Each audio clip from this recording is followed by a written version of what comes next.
Today we are going to start chapter 2 in physics, force and laws of motion. देखो, पहली चीज हम क्या डिस्कस करेंगे? फोर्स। फोर्स क्या होती है?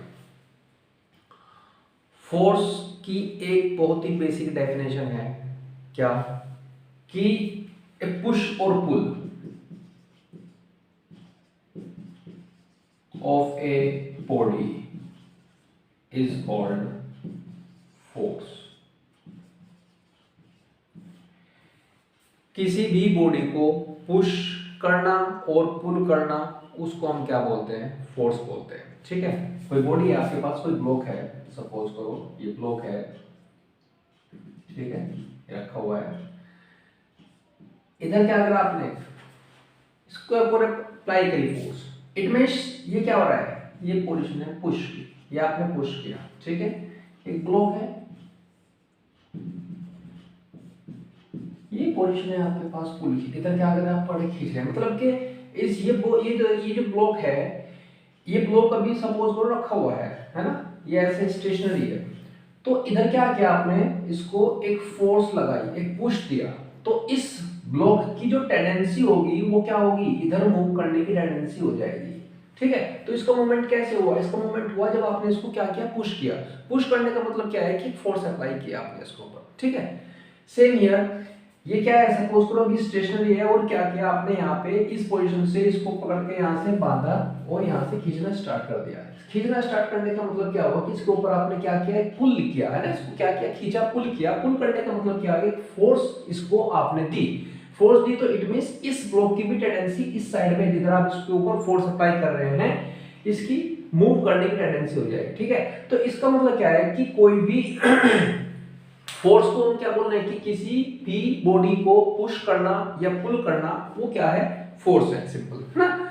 अब इसके फोर्स की क्या है? इफेक्ट। क्या कि वैसे सिंपल हमें फोर्स वैसे तो दिखती नहीं है कि भाई फोर्स इसके ऊपर लग रही है, हमें क्या दिखते हैं? इसके इफेक्ट दिखते हैं कि फोर्स के इफेक्ट क्या क्या है। इस फोर्स के इफेक्ट से ही हमें पता चलता है कि फोर्स इसके ऊपर, किसी ऑब्जेक्ट के ऊपर या किसी बॉडी के ऊपर फोर्स अप्लाई हो रही है या नहीं हो रही है। तो उसके इफेक्ट से, उस फोर्स के इफेक्ट से हमें पता चलता है, ठीक है। वैसे बेसिकली वो चीज हमें दिखाई देती है, लेकिन उसके इफेक्ट से हमें पता चलता है कि इसके ऊपर फोर्स अप्लाई हो रही है कि नहीं हो रही है, ठीक है। देखो इफेक्ट ऑफ फोर्स, पहला इफेक्ट क्या लिखा है? ए force can move a stationary object, ठीक है। ऑब्जेक्ट और बॉडी किसी भी फॉर्म से उसको बात कर सकते हैं।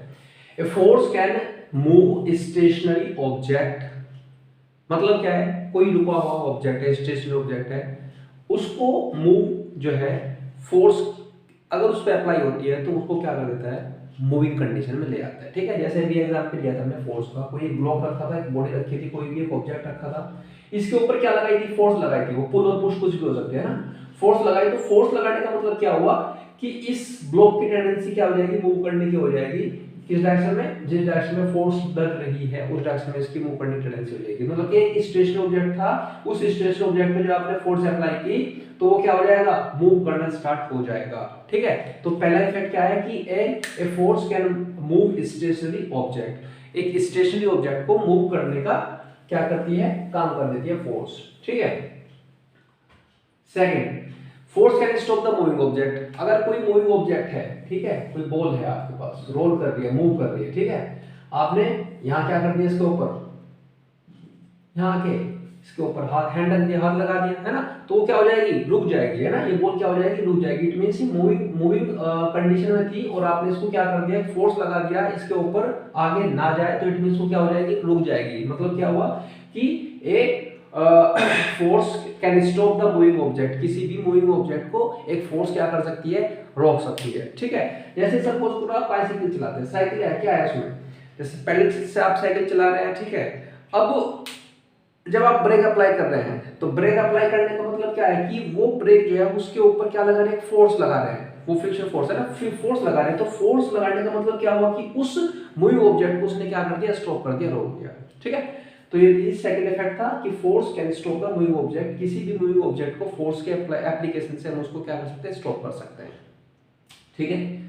A force can change the direction of the object, किसी भी ऑब्जेक्ट की या किसी भी बॉडी की डायरेक्शन को चेंज करने का काम भी फोर्स कर सकती है। ठीक है, क्या कि सपोज करो ऐसे ही है ना, फुटबॉल मैच है, फुटबॉल फील्ड है, फुटबॉल खेल रहे हैं बच्चे फील्ड में, तो उसमें जो है देखो बार बार जो है एक बॉल इधर एक बॉल इधर होता है, तो इधर वाले जो प्लेयर्स हैं वो उस साइड में उसको बॉल को हिट करते हैं, उस साइड वाले इधर दूसरे की गोल पोस्ट पे वो क्या करते हैं, हिट करते हैं बॉल को। तो इट मींस कंटिन्यूअसली इस बॉल की जो डायरेक्शन है वो क्या होता है, इफेक्ट ऑफ फोर्स। एक बच्चे ने इधर से किक लगाई, एक प्लेयर ने इधर से किक लगाई, तो क्या होता है, with the effect of the force of the kick, तो वो उस बॉल की जो डायरेक्शन है वो क्या होती है, कंटिन्यूअसली चेंज होती रहती है। तो it means with the effect of the force a body object की डायरेक्शन क्या हो जाती है, चेंज हो सकती है ना, होती रहती है ना।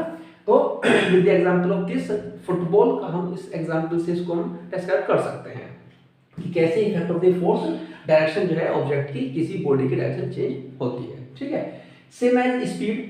नेक्स्ट जो है, force can change the speed of the ball या ऑब्जेक्ट या बॉडी, है ना, किसी भी ऑब्जेक्ट की स्पीड को भी चेंज करने का काम फोर्स कर सकती है। सेम ऐसे है ना, यही एग्जांपल हम ले सकते हैं कि किसी प्लेयर ने इधर से बहुत ज्यादा तेज स्पीड से किक लगाई, दूसरे प्लेयर ने उसको क्या किया, स्टॉप करके अपनी दूसरी किक लगाई दूसरी स्पीड से। तो इट मींस क्या हो जाता है, स्पीड क्या हो जाएगी उस बॉल की, वेरिंग हो जाएगी, बदलती रहेगी कंटिन्यूअसली। तो इट मींस जो उसके ऊपर वो फोर्स अप्लाई कर रहे हैं by the hitting of kick, तो उससे की इफेक्ट से फोर्स क्या लग रही है, उस पर कंटिन्यूअसली लग रही है, जिसके इफेक्ट से उसकी स्पीड जो है वो कंटिन्यूअसली चेंज होती चली जा रही है।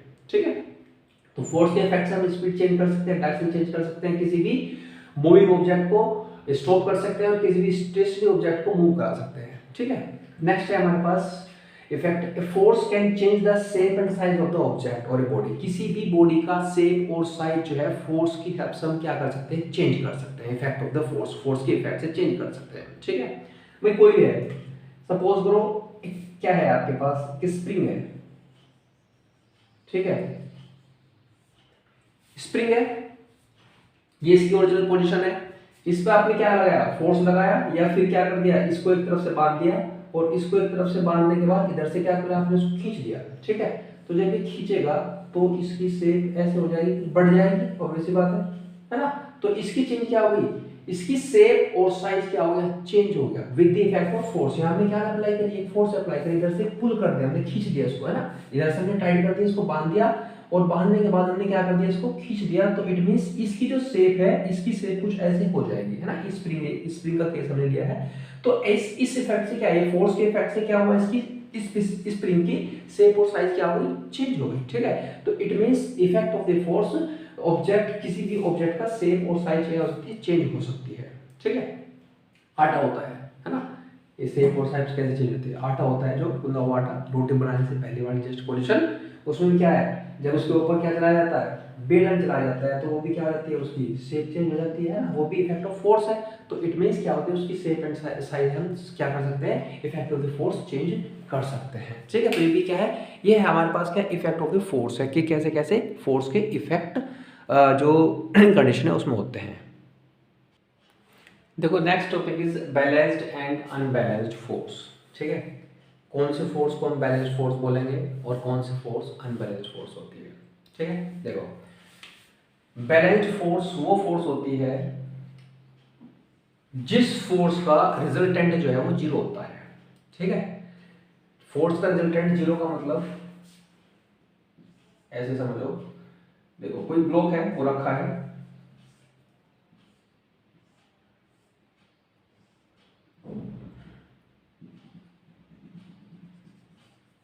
ठीक है, इस ब्लॉक के ऊपर ये रखा हुआ है अभी, है ना, सरफेस पे, तो इसके ऊपर जो फोर्स अभी अप्लाई हो रही है वो कौन कौन सी फोर्स और कितनी फोर्स इस पे अप्लाई हो रही है। देखो इसका जो वेट होगा, इस ब्लॉक का जो वेट होगा वो नीचे की तरफ लग रहा होगा इस सरफेस के ऊपर। ठीक है, तो इसके वेट के इक्वल ये जितना भी इसका वेट होता है m इंटू जी के इक्वल। ठीक है, ये होता है वेट।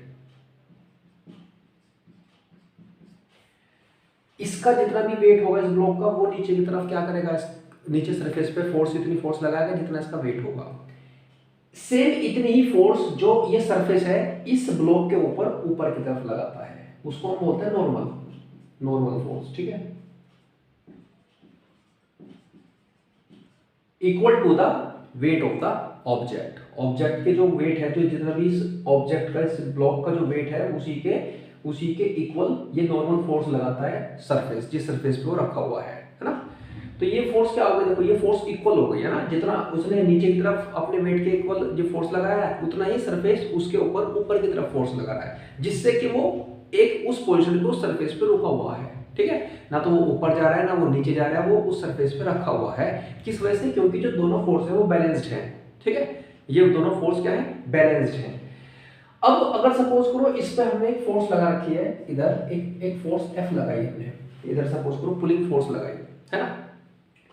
तो पुलिंग फोर्स अगर हम इधर लगाएंगे तो एक फोर्स जो इसके मोशन को अपोज करती है ना। अगर इधर मैंने एक पुलिंग फोर्स लगाई, एक फोर्स लगाई जिससे मैं इसको इधर की साइड में खींच रहा हूं, और उस खींचने का मतलब इसका मोशन स्टार्ट हो जाएगा, इस ब्लॉक का मोशन स्टार्ट होने का अपोज करती है एक फोर्स जिसको हम बोलते हैं फ्रिक्शन फोर्स। तो फ्रिक्शन फोर्स जो है वो फ्रिक्शन कहाँ होगी, इस सरफेस में और इस ब्लॉक की सरफेस में और इस सरफेस में, यहाँ वो फ्रिक्शन फोर्स होगी। तो वो फोर्स भी क्या करेगी, इस वाली फोर्स को वो अपोज करेगी, ठीक है। ये फ्रिक्शन फोर्स हो गई, opposite to the direction of the applied force. ये अप्लाइड फोर्स है जो हमने अप्लाई करी है इसके ऊपर, ठीक है, ये अप्लाइड फोर्स हो गई, और ये फ्रिक्शन फोर्स हो गई, ठीक है। तो बेसिकली किसी भी ऑब्जेक्ट पे अगर कोई ऑब्जेक्ट रखा हुआ है, उसके ऊपर ही चार फोर्स अप्लाई हो रही है, ठीक है।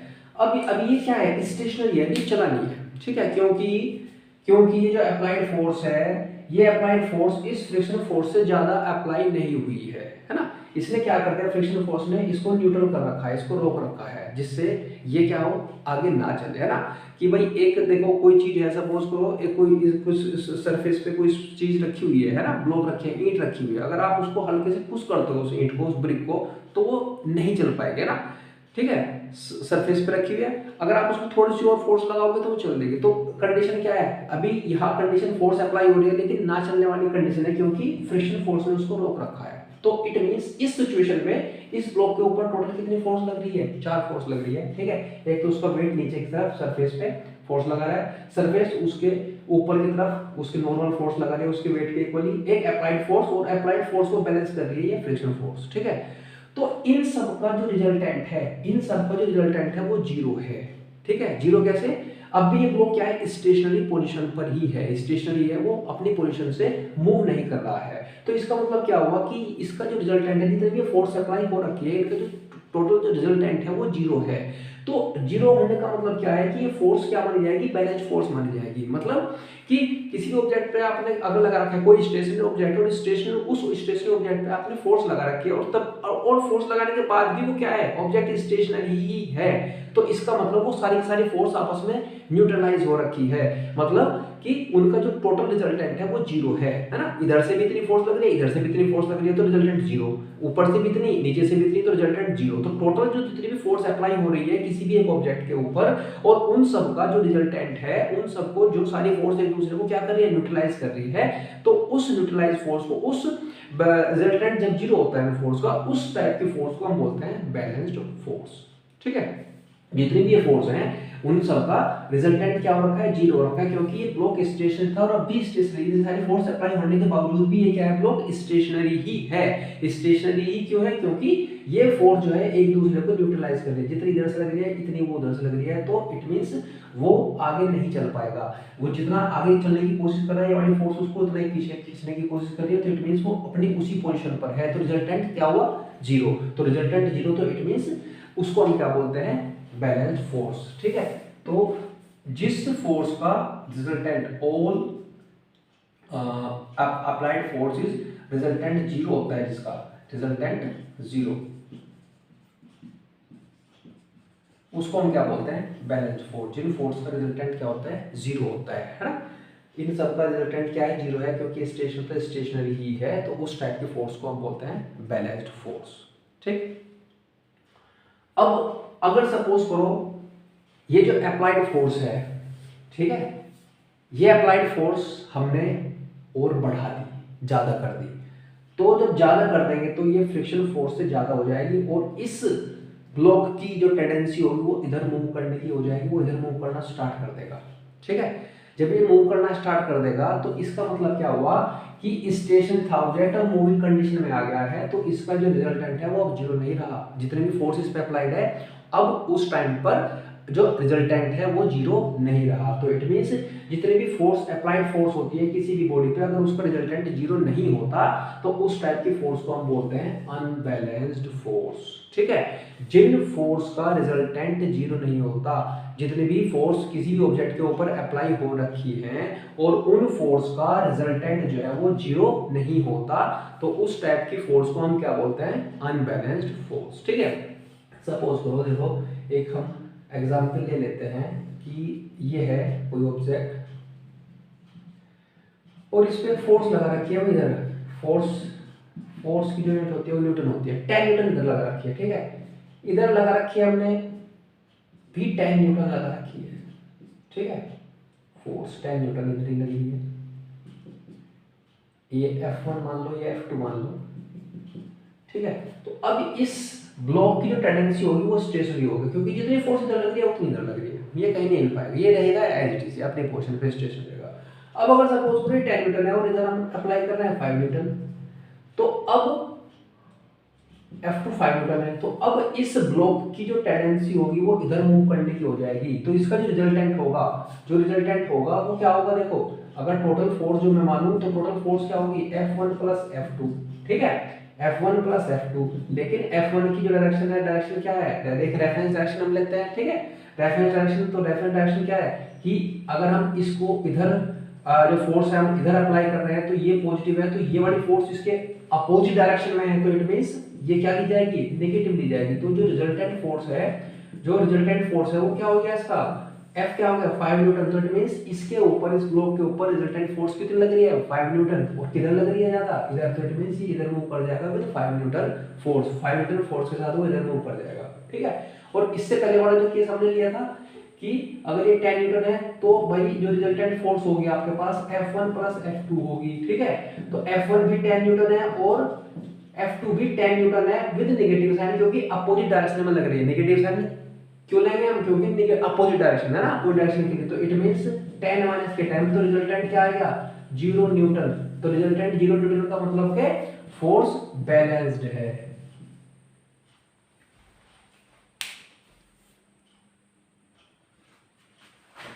क्या मतलब हो गया, रिजल्टेंट दोनों का रिजल्टेंट 0, तो इट मींस ये क्या होगी बैलेंस्ड फोर्स। ठीक है। ये क्या होगी अनबैलेंस्ड फोर्स, जहां रिजल्टेंट 0 नहीं होता, अनबैलेंस्ड, जहां रिजल्टेंट 0 हो जाता है तो उसको हम बोलते हैं बैलेंस्ड फोर्स। ठीक है। ये था हमारे पास बैलेंस्ड और अनबैलेंस्ड फोर्स का कंसेप्ट। देखो नेक्स्ट टॉपिक है Newton's laws of motion. Newton's laws of motion क्या है, न्यूटन्स ले बेसिकली 3 लॉ दिए थे to describe the motion of the body. जो बॉडी है उसके मोशन को डिस्क्राइब करने के लिए 3 लॉ दिए थे, तो वही न्यूटन्स लॉ ऑफ मोशंस हैं, जिसमें के first law of Newton's first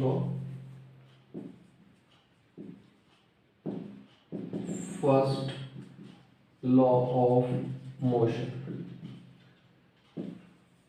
first law क्या था न्यूटन का कि if a body is in rest, then it will be continue in rest whenever an external force is not applied। ठीक है।